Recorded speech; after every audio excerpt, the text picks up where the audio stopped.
In a clean room in California, in the summer of 1977, engineers bolted together a machine the size of a small car.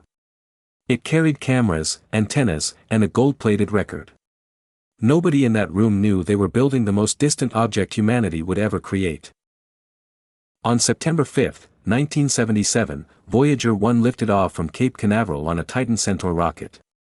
Its twin, Voyager 2, had already left 16 days earlier. The mission was supposed to last 5 years. It is still running today, nearly half a century later. The timing was no accident. Once every 176 years, the outer planets align so that a single spacecraft can visit them all, using each planet's gravity as a slingshot to the next. Miss the window, and you wait 6 generations for another chance. 18 months after launch, Jupiter began to fill the frame.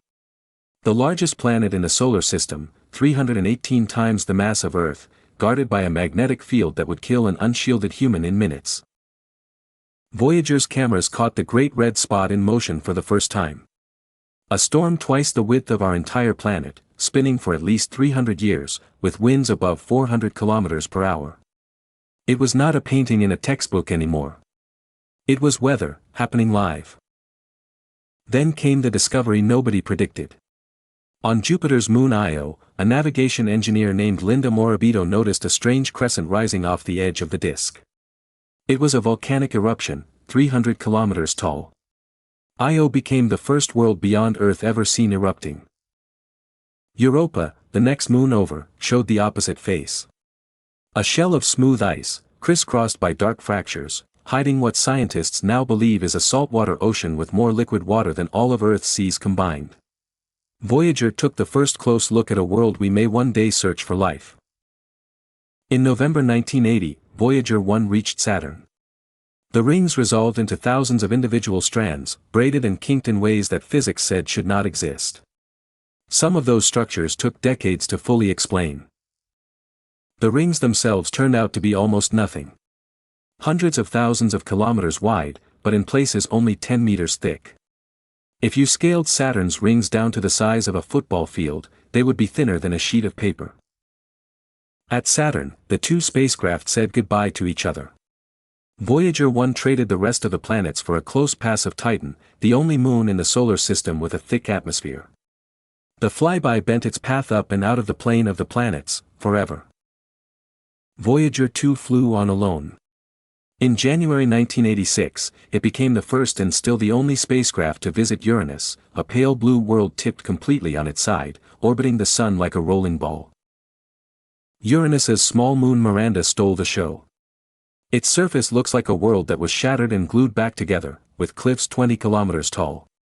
Fall from the top, and in that weak gravity you would drop for almost 10 minutes.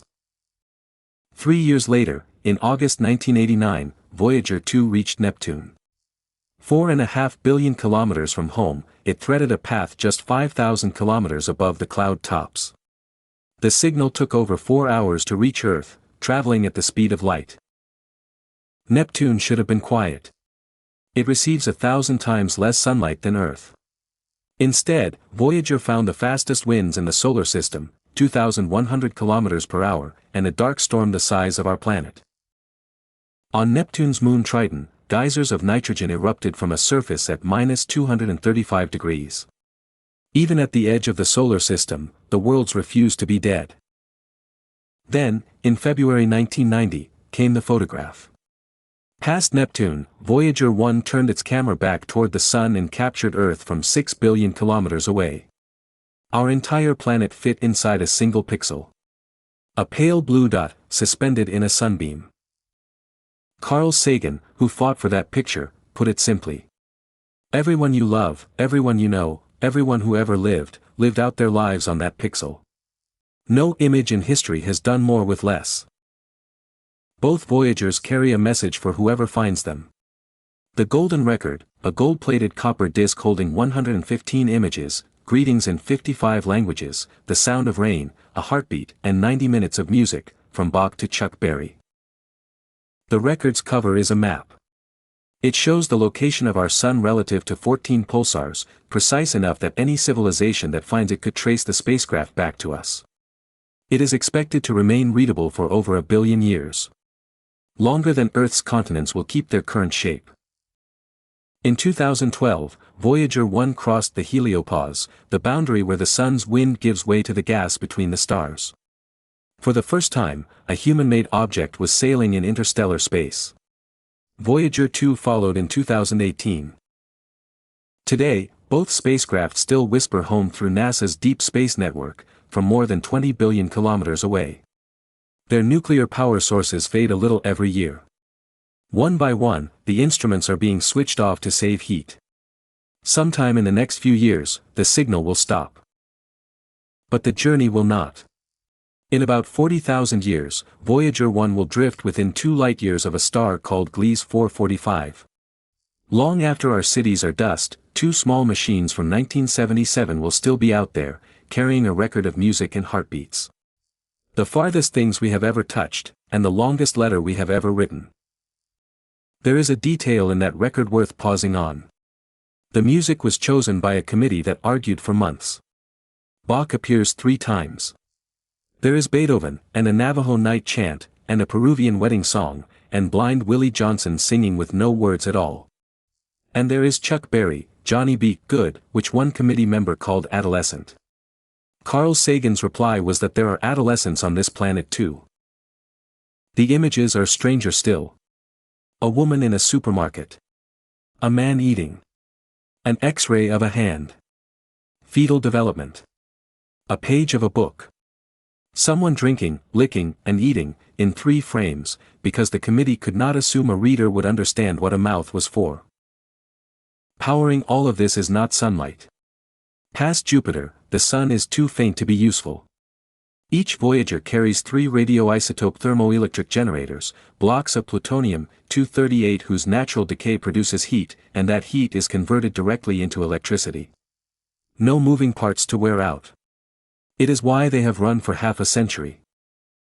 But the decay is relentless.